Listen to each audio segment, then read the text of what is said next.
朋友，今日我介紹真係好嘢。跟住咧，雖然又係嗰啲紙啊，但係趁你今日等陣啊，我要卡一卡片。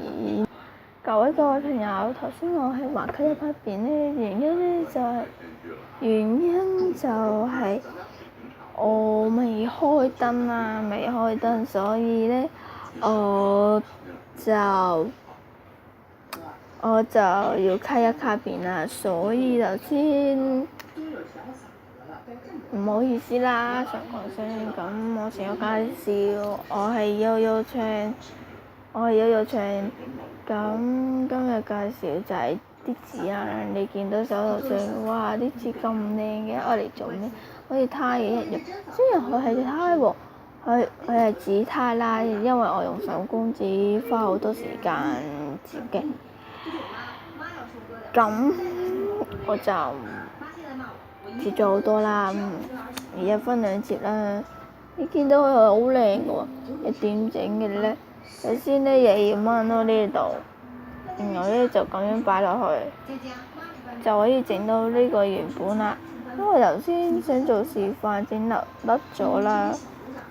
咁咧我整咗好多唔同顏色，包括有呢個啦。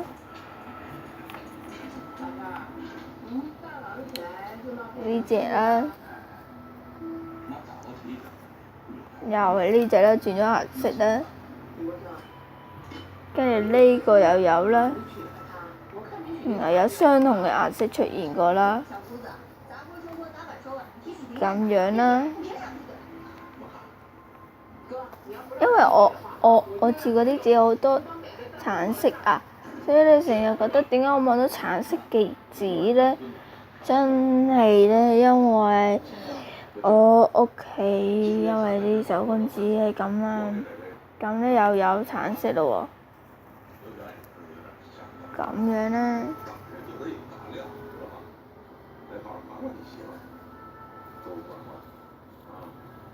紙摺咧係靚少少嘅，有興趣咧你可以買。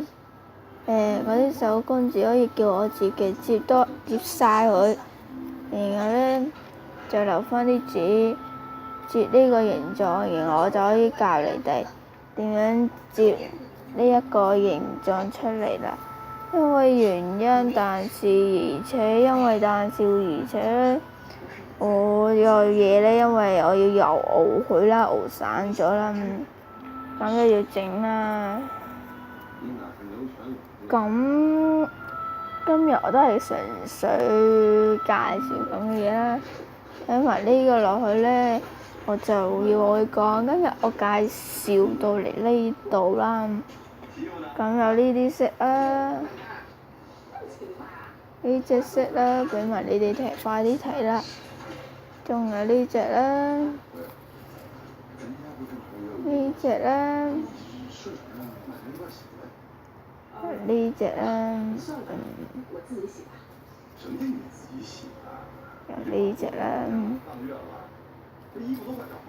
跟住仲有呢隻啦，然後又有呢隻色喎，呢個好出現最多啦。